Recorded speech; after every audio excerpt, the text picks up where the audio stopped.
Bonjour à tous, ici Manou et JP du jardin de Manouf. Nous voici revenus. Voilà. Mais dis-moi Manou, ce matin, les poules et moi on t'a attendu dans le jardin. Ah oui. Et comme Soran en haut de sa tour, on n'a pas vu, on n'a rien vu venir. Hein. Non, j'étais trop occupée. Hein. J'ai fait une autopsie ce matin. Bon, honnêtement, les poules se sont rangées sur des vers de terre, encore une fois. Hein. T'as pas entendu ce que j'ai dit? T'as fait une autopsie, oui. Mon Dieu. Et moi qui regarde un feuilleton avec un médecin légiste. Oui, mais non. Actuellement, le jardin est un peu calme. Hein. Il y a des jolies choses encore, mais je vais les laisser se reposer. Et je me suis plus penchée sur la fête de Noël, notre table de Noël. Alors, dernièrement, on a eu une belle publicité sur un magasin très connu qui présentait une pintade farcie. Alors, ça m'a donné une idée. Moi, je n'étais pas très intéressée par cette pintade farcie, mais je me suis dit, tiens, comme je voulais faire une dinde, je pourrais peut-être faire une dinde farcie. Alors, si vous voulez, je vais vous montrer un peu tout le déroulé de la séance. C'est pas le Tour de France, mais il y a des étapes. Il y a des étapes. Alors, regardons. D'abord, on voit la dinde. Hein. Elle était une bien jolie dinde, bien dodue. Et puis, il a fallu l'ouvrir. C'est pour ça que je te disais une autopsie. Ah, d'accord. Hein. Donc, avec un couteau bien pointu, vous essayez d'enlever toute la viande qui se trouve au niveau de l'os du bateau. Et puis, petit à petit, en laissant les cuissons, petit à petit, eh bien, tout va se décoller, ça va se faire gentiment. Vous enlevez les ailes, les deux ailes, et puis le cou aussi. Hein. Et une fois que là, on la voit un peu plus décollée, de façon à ce qu'on remarque bien tout ce qu'on enlève, et la voici donc à nu. Bon, je peux te dire, elle n'avait pas de maladie. Hein. Tout allait bien. Pas de drogue, rien du tout. Non, rien. Alors, j'en ai profité pour faire cuire les morceaux que j'avais enlevés à part. Ça nous fera un repas, il n'y a pas de souci, hein, un bon repas d'ailleurs.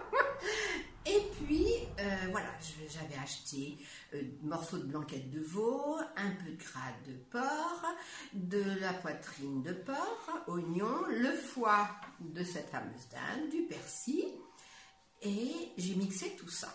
Donc, une fois mixé, j'y ai ajouté 2 œufs, du sel, du poivre en quantité, de la chapelure également, et puis bien mélanger tout l'ensemble, goûter, hein, c'est un moment important, goûter.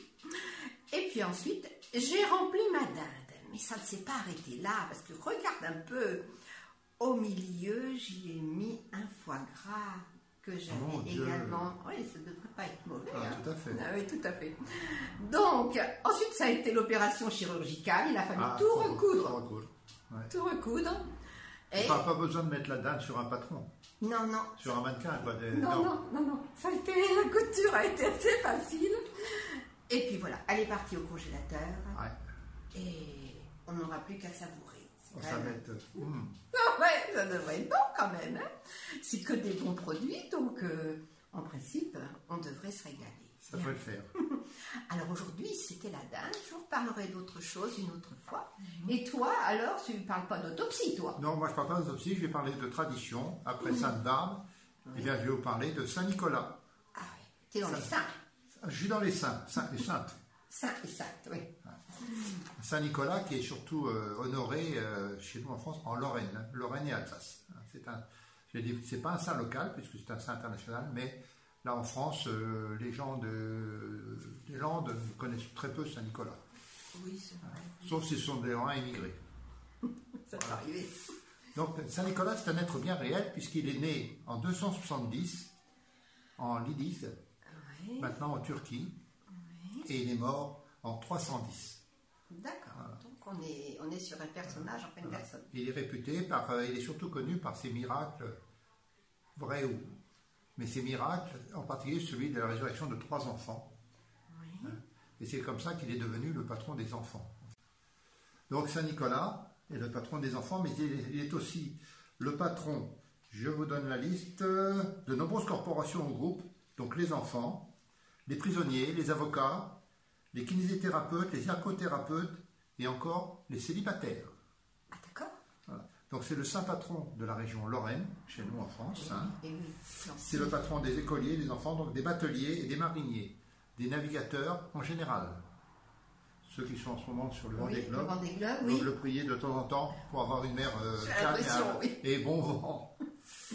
Donc l'histoire des 3 enfants sauvés par Saint Nicolas, qui fait l'objet d'une chanson enfantine, hein, serait une allégorie marine de 3 marins sauvés d'un naufrage. Le bac étant le bateau, le sel, la mer. D'accord. Hein, tout au long des voies navigables de France sont élevées des chapelles dédiées à Saint Nicolas. Oui. Mais Saint Nicolas n'est jamais seul, il est toujours accompagné du Père Fouettard. Le Saint Nicolas récompense les enfants gentils, oui. Et le Père Fouettard, lui, vient pour punir les enfants qui n'ont pas été gentils. Et il nous vient des Pays-Bas, le Père Fouettard. Des Pays-Bas. Voilà, des Pays-Bas. Puisqu'il est apparu lorsque Saint Nicolas commençait à être fêté aux Pays-Bas, il était accompagné du Père Fouettard, qui était noir parce qu'il symbolisait le diable. Ah, d'accord. Voilà. Ok. Voilà bien, pour Saint Nicolas. C'est bien, tu nous apprends des choses, hein, c'est intéressant. J'essaye. Oui. Je me cultive et je vous informe de ce que je découvre. C'est bien. Et moi, je voudrais faire un merci tout spécial à Stéphanie et Boris qui nous ont fait une commande hier, hein, grâce à notre site internet www.chemanou.fr. Et c'est des fidèles clients de la région parisienne où on fait un marché de Noël par an. Et bon, cette année, on n'a pas pu les voir. Donc, un grand merci à eux et un grand coucou. On souhaite un joyeux Noël, également une bonne préparation à tout le monde. Et puis, on vous redit dans 2 jours. À dans 2 jours. À bientôt donc et prenez soin de vous. Au revoir.